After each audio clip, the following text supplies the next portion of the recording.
Muito bem-vindos de volta ao nosso desafio das súmulas. Nesse vídeo a gente vai estudar uma súmula que parece muito simples, mas é uma súmula também que é complexa, se a gente quiser estudar mais a fundo, como a gente faz aqui no nosso canal. E a súmula 47, ela fala assim: insalubridade, né? O trabalho executado em condições insalubres, em caráter intermitente, não afasta só por essa circunstância o direito à percepção do respectivo adicional. Então a súmula está falando claramente aqui sobre o adicional de insalubridade, né? E a súmula prevê, então, que a exposição intermitente ao agente insalubre, que essa exposição ela vai gerar, sim, o direito ao adicional de insalubridade. Tá? Muito bem, parece muito simples, então, se a gente poderia fechar por aqui, né? Se a gente quisesse apenas memorizar a súmula, isso seria muito fácil, muito tranquilo. Mas aqui a gente quer estudar mais a fundo.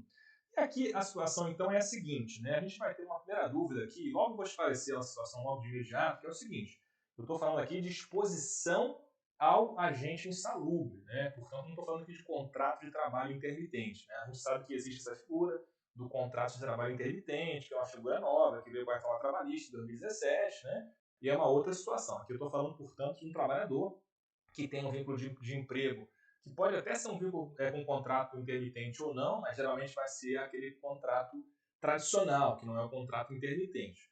E o fato é, esse empregado, portanto, ele vai ter uma exposição, e essa exposição ao agente insalubre, esse contato do empregado com o agente insalubre, ela pode ser, claro, uma exposição permanente, né, uma exposição permanente, né, ou também chamada de contínua.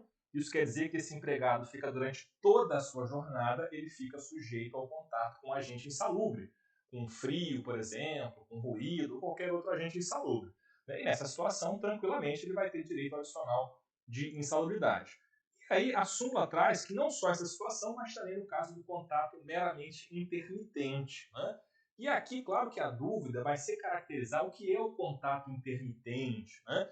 E sobre isso aqui a gente tem uma súmula que a gente vai estudar em outro momento, que é a súmula 364, especialmente no inciso primeiro, que menciona a situação do adicional de periculosidade, né? E aí também trata desse contato não permanente, não contínuo com agentes de periculosidade, como inflamáveis, né, combustíveis, por exemplo.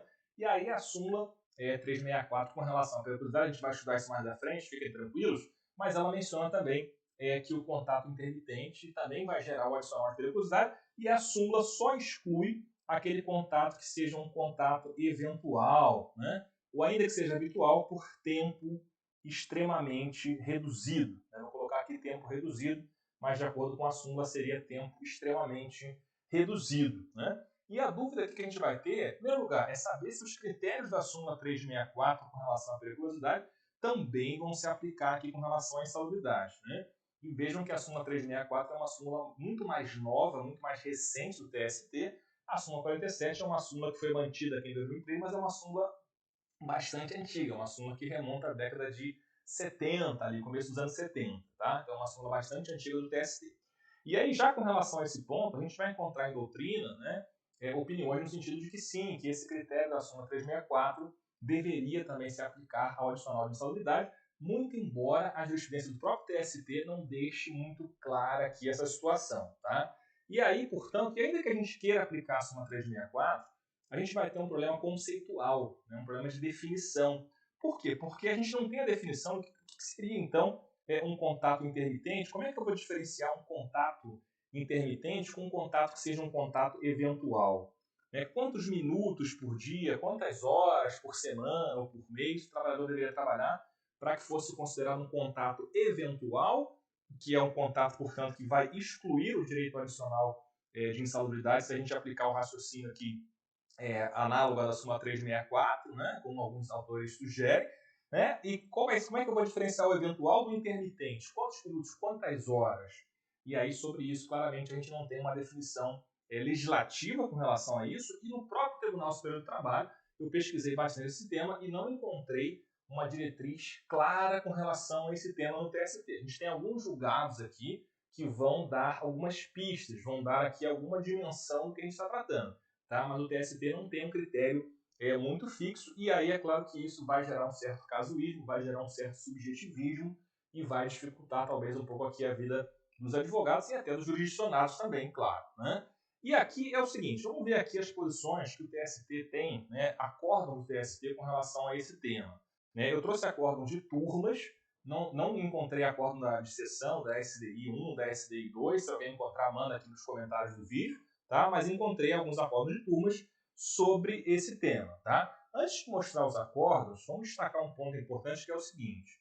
A insalubridade, a gente sabe que é regida pela NR15, norma regulamentadora 15, e aí a gente tem alguns anexos dessa NR15 que vão trazer, então, os agentes insalubres, né? Agente insalubre químico, agentes insalubres com relação a calor, com relação a frio.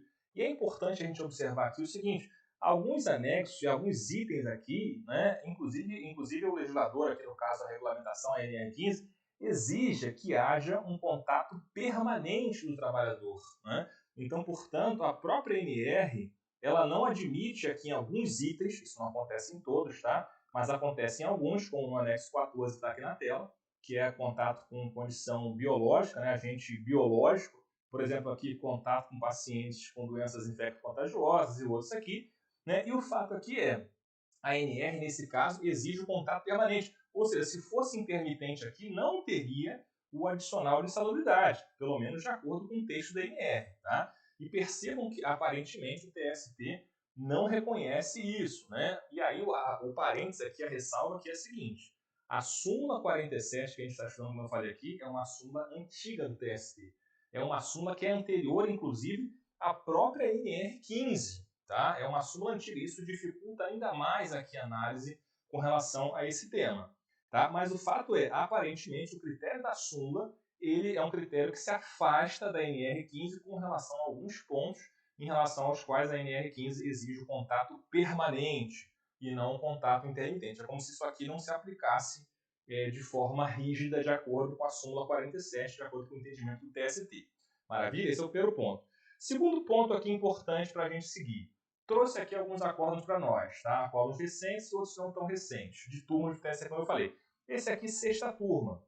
Esse aqui é um acórdão até bastante curioso, né? E é um acórdão que pode ser bastante criticável, eventualmente, porque aqui é uma situação de periculosidade, tá? Então aqui eu não estou falando de insalubridade, mas como eu falei aqui, existe uma corrente muito forte que vai sustentar a aplicação analógica do critério da súmula 364 com relação à periculosidade, também para a insalubridade, tá? E aqui, nesse acórdão que se refere à periculosidade, portanto, o TST, minha gente, ele abordou uma situação, enfrentou uma situação em que o reclamante permanecia em área de risco por aproximadamente 5 minutos, em média 3 vezes por semana. Né? Então percebam, 5 minutos, 3 vezes por semana, o TST falou que isso não é um contato eventual, que esse é um contato que seria um contato intermitente, suficiente para ensejar o reconhecimento do direito ao adicional de periculosidade. Então, estou falando aqui de 5 minutos, 3 vezes por semana, né? 3 vezes por semana.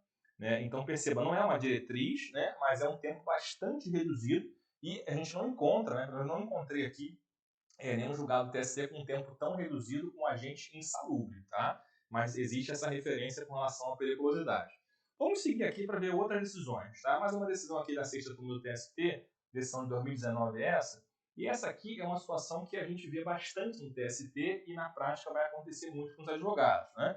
Por quê? Porque aqui foi uma situação em que o TRT, né, o acórdão regional, ele declarou, né, quando ele foi analisar os fatos, que o reclamante não ficava exposto a agentes biológicos de forma habitual, mas sim de maneira esporádica. Né? Esporádica seria outra forma de falar a palavra eventual. Né? Então, se for um contato eventual ou um contato esporádico, isso aqui não vai gerar o adicional de insalubridade. Né? E aqui o TRT, então, que é soberano, a gente sabe, na análise de matéria fática, né, matéria de fato, né, o TRT falou que o contato era habitual, ou que o contato era esporádico, né, ainda que fosse, não era habitual, mas era esporádico, era eventual, e aí o TST, portanto, excluiu o adicional de insalubridade. Então, aqui realmente aplicando um critério análogo ao da súmula 364, né? E aí dizendo que se for um contato eventual, né, nesse sentido, se for um contato eventual, um contato esporádico, não vai ter direito à insalubridade, né? E aqui a dificuldade vai ser definir, como eu falei aqui, o que é eventual, o que é esporádico, tá? E no acordo anterior a gente viu um julgado que falou que 5 minutos 3 vezes por semana, isso não seria esporádico, seria uma situação de intermitência, tá? Vamos seguir aqui, mais um julgado. Né? Esse julgado aqui é um julgado recente também do TST, e aqui já dá uma diretriz, um parâmetro de tempo, né, de quantitativo de tempo por dia. Né? Aqui era uma situação em que o acórdão regional relatou que o reclamante ficava 20%, né, 20% da sua jornada de trabalho, a quantidade de horas que ele trabalhava por dia, portanto, ele ficava 20% do tempo sujeito ao agente insalubre frio. Né? E aqui, nesse caso, o TST aplicou a súmula 47, né? E aí considerou também que na NR15, no anexo que fala sobre frio, né? O anexo fala sobre frio, não há essa delimitação de que o contato tenha que ser permanente. É diferente daquele anexo que a gente mostrou aqui, que diz respeito a agentes biológicos, né? Que lá se existe a permanência. Aqui a NR não exige permanência, e o TST falou, olha, se ele ficar 20% do tempo do trabalho dele sujeito ao agente insalubre, em contato com o agente insalubre, isso seria suficiente, então, para gerar o adicional de insalubridade. Decisão de 2016 da segunda turma do TST. Tá? Outra decisão interessante, né? Mais uma aqui, né? Que reflete a questão que eu falei da questão probatória. O TST não vai mexer na questão da prova. O regional aqui declarou que o reclamante não trabalhava em condições insalubres, que o contato era de forma eventual, né? Então, aplicando sim um raciocínio aqui análogo ao da súmula 364, como a gente já mostrou aqui em outro acórdão. Tem mais um interessante que é o seguinte, né? Quando se pensa aqui na insalubridade, nesse contato, se vai ser um contato permanente, se vai ser um contato intermitente, né? E nesses casos a gente vai ter insalubridade como a gente viu, ou se vai ser um contato meramente eventual ou esporádico que vai excluir a insalubridade, né? Perceba, a gente tem que considerar aqui um parâmetro que seria um parâmetro mês, um parâmetro mensal, né? E esse acórdão aqui é um pouco mais antigo, mas é uma situação interessante, na terceira turma do TST. Aqui foi uma situação em que certificou que o trabalhador ficava exposto a insalubres em grau máximo somente no mês de abril de cada ano. Ele trabalhou alguns anos na empresa e apenas em abril ele ficava sujeito a esse agente insalubre, independentemente de qual é o agente. E o fato é, o TST reconheceu aqui que esse trabalhador vai ter o adicional de insalubridade somente naqueles meses, né? Porque naqueles meses aqui, no mês de abril, né, nesses meses aqui, ele tinha um contato que era um contato permanente ou era um contato intermitente no mês de abril. Nos outros meses ele não estava naquela função, não tinha contato com o agente insalubre, e aí nos outros meses não teria o direito de receber o adicional de insalubridade. Beleza? Então vejam, é uma súmula, como eu falei no começo, bastante simples aparentemente, mas ela tem essa indefinição, essa ambiguidade, eu diria, né, porque é uma súmula, então, que ela assegura o adicional de insalubridade na situação de trabalho, que seja um trabalho de forma intermitente, permanente ou intermitente, né, em contato com agente insalubre, mas aparentemente excluindo, claro, se for uma situação eventual ou uma situação esporádica. Né? E a grande dificuldade aqui vai ser definir qual é a quantidade de tempo que vai ser necessária para que seja um trabalho, então, esporádico ou eventual em contato com um agente insalubre. Né? E aí mostrei uma decisão do TST que fala essa questão do tempo de 5 minutos 3 vezes por semana e considerou que isso não é esporádico, né? Mas é um acórdão que se refere à periculosidade. E a gente tem sérias dúvidas aqui se esse raciocínio se aplicaria também na situação de insalubridade. Né? Porque talvez o contato com uma situação de periculosidade, pelo risco de vida que vai ensejar, né? Imagina uma situação de inflamável, né? E é um combustível. Se aquilo explodir, a pessoa morre na hora. Né? Então, ainda que sejam 5 minutos, né, o risco é muito grande. Talvez se for uma situação, por exemplo, de contato com um agente insalubre frio ou calor durante 5 minutos, talvez o risco seja reduzidíssimo. Né? Mas perceba, a gente entra aqui num cenário bastante subjetivo.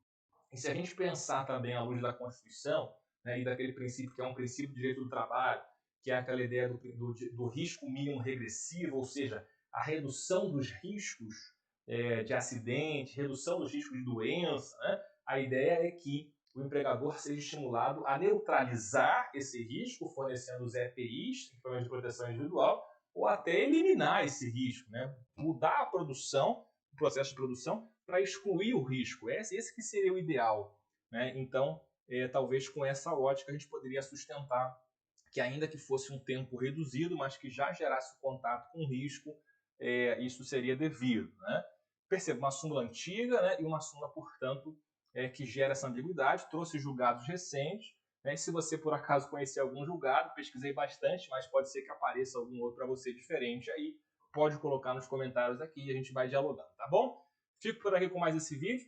Continue acompanhando o desafio das súmulas. Até o próximo. Um abraço.